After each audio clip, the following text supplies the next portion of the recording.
São Pio V até hoje, é uma forma que perseverou durante 5 séculos.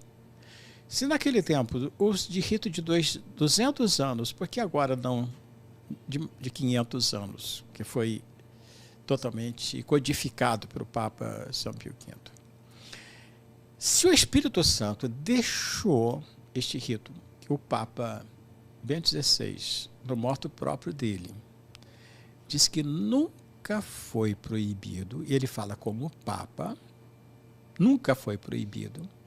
Se nunca foi proibido, é sinal que o Espírito Santo quer servir-se deste rito também para formar nas almas um espírito de piedade, porque são os carismas diferentes. Você pega, por exemplo, a espiritualidade franciscana, a espiritualidade monástica, a espiritualidade teresiana, a espiritualidade paulina, de São Paulo, cada um tem, né, de São João da Cruz, etc. e tal. Todas elas convergem para o mesmo fim, mas tem um padre que não se dá bem ser um padre diocesano. Ele se dá bem sendo um padre de uma determinada, quer ser beneditino, ele quer ser redentorista, ele quer ser salesiano, ele quer ser franciscano. Cada um são os carismas. Então, qual carisma nosso lá da administração apostólica? Né? Porque o que é a administração apostólica? É justamente a continuação do tipo de, vamos dizer, de litúrgico, espírito litúrgico do Antônio. Dom Antônio, ele, mesmo permitindo a missa nova, vamos chamar de missa nova, o termo não é esse, né? Mas vamos chamar de missa nova. Mesmo permitindo a missa nova, ele conservou a missa na forma antiga. E ele escreveu para o Papa dizendo que ele continuaria e tal. Não recebeu resposta nenhuma de Roma, então ele se achou no direito de continuar rezando. E vários padres, éramos 25 padres, que continuamos rezando a missa nas nossas paróquias. E eu, quando saía de lá, em outros lugares da cidade, celebrava também, sem nenhuma dificuldade, a missa na forma antiga. Como Deus, como falei no princípio, não fui eu que escolhi. Só para você entender um pouco, eu era criança, eu tinha 11 anos de idade, quando apareceu um monsenhor, chama-se o Monsenhor Ovídio Simão Calvo. Ele era espanhol, mas estava na Diocese de Campos, na cidade de São Fidélis, na paróquia. Ele foi visitar a minha paróquia, onde eu nasci, na cidade onde eu nasci, onde ele tinha sido pároco. Ele conhecia a minha família, depois de muitos e muitos anos. E minha mãe falou assim, eu tenho um filho que quer ser padre. Ele vai para Santos. Aí eu disse, não, eu vou levar ele para Campos.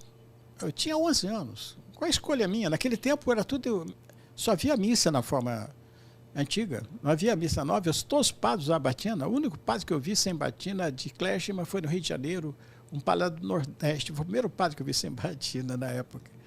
Não foi escolha minha, não, eu nem sabia do Antônio, eu só sei que o padre que me levou tinha falado lá que Dom Antônio tinha escrito uma carta pastoral que abalou o Brasil inteiro, sobre o apostolado moderno, né?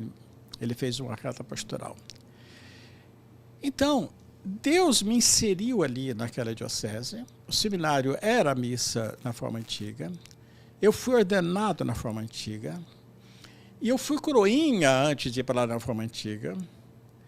Eu vivi nesse ambiente, eu respirei esse ambiente, isso me impregnou, isso entrou no meu gene, né? Não tinha como. E eu sempre me encantei com a liturgia antiga. Como o Papa disse, nunca foi proibida. Depois, São João Paulo II abriu, fez umas aberturas para conceder, através de 2 documentos, e depois Bento XVI teve do modo próprio.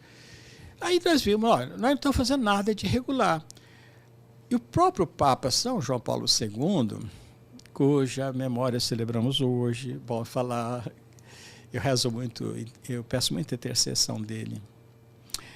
Ele falou que é legítima, preste bem atenção, é legítima a opção e o apego que a gente tem à missa na forma antiga pelas belíssimas orações que ela contém. Se o próprio Papa fala isso, e depois, Bento XVI também fala que nós não podemos obrigar a desprezar aqueles que têm esta opção, que não é nenhuma rebeldia contra a igreja. Agora, eu sigo aquilo que Bento XVI fala no moto próprio, que hoje já foi cancelado, né? Mas a verdade que ele fala, o Papa Francisco retoma,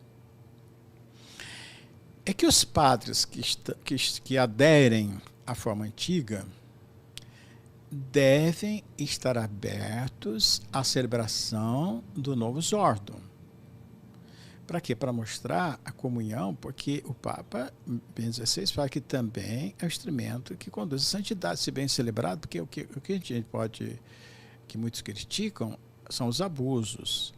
Abuso sempre houve na história. Se você ler a vida de São Vicente de Paulo, havia abusos terríveis na missa da forma antiga. Coisas horrorosas que havia. Né? Então, abuso sempre houve. Agora, hoje também havia abuso. Agora, a gente tem que ver a missa como ela é, como está no missal. Inclusive, a primeira oração eucarística é do missal romano. Né? É a mesma do missal romano. A tradução, que às vezes varia um pouquinho, mas o original é o mesmíssimo. Então você pode celebrar a missa nova com o cânon da missa antiga, né? O cânon romano, primeira oração eucarística. Bom, você veja bem, eu fui nomeado pároco lá de São Fidélis em 1980, fiquei celebrando a missa, até que chegou o fim do episcopado Dom Antônio como bispo de Campos, né, o fim do episcopado dele, né, dele como bispo de Campos. Aí veio outro bispo. Esse outro bispo, Dom Carlos Alberto Etienne de Navarro, Etienne de Rimeno Navarro, ele proibiu os padres de celebrar a missa. Então nós nos afastamos. Aliás, nós fomos afastados das nossas paróquias. Houve muito movimento, muita coisa. Você nem imagina. Se eu fosse contar a história aqui, nós passaríamos horas e horas, não veio ao caso, né? Eu só quero chegar ao ponto que eu quero chegar. E fomos tirados da paróquia. Bom, ficamos então à margem da legalidade. Porque o bispo não queria que continuássemos. Nós não entendíamos por que ele proibiu, mas, afinal, tivemos que deixar as nossas igrejas. Eu era pároco em São Fidélis. Veio São João Paulo II e nos convida a nós, que nós formamos, esses padres, eram 25 padres, nós formamos um grupo chamado União Sacerdotal São João Maria Vianney. O Papa convida a Fraternidade São Pio X e convida-nos a nós também para conversarmos, para ver se havia. E o nosso porta-voz, quem tinha sido bispo de forma também não legal, que era Dom Licínio Rangel, nosso primeiro bispo, que depois foi constituído como o primeiro bispo da administração apostólica. O Papa suspendeu a excomunhão, que é se ordenar sem autorização de Roma, fica automaticamente pelo direito canônico. Bom, Dom Fernando Rifan era o padre que foi conversar em Roma. Ele tem muito jeito para essas coisas. E lá o Papa concedeu, então, fazer o seguinte, aquela solução salomônica. Continua a Diocese de Campos e faz uma divisão, mas sem que não seja traumática. Vão conservar-se todos católicos, cada um com seu bispo. O bispo da administração apostólica vai ter a sua catedral, que nós chamamos de igreja principal, vai ter seu seminário, vai ter sua cúria, vai poder formar as paróquias em cada cidade, cada lugar, dependendo de uma, mais paróquia, numa cidade como Campos tem mais de uma, nas outras paróquias anteriores tem uma. Então, nós temos uma diocese pessoal, Eu vou explicar aqui a diocese pessoal. Para a missa e para os sacramentos da forma antiga. Ou seja, Roma que nos deu isso. Por que que eu, então, que tenho essa identificação desde a minha infância? Porque eu vou renunciar hoje, eu como Dom Fernando, nós participamos da outra missa. Eu que celebro, estou ajudando na igreja de Santa Genara, ajudo na igreja de São Gonçalo às vezes. Na catedral, eu também às vezes já celebrei tantas vezes e celebro lá para mostrar essa comunhão.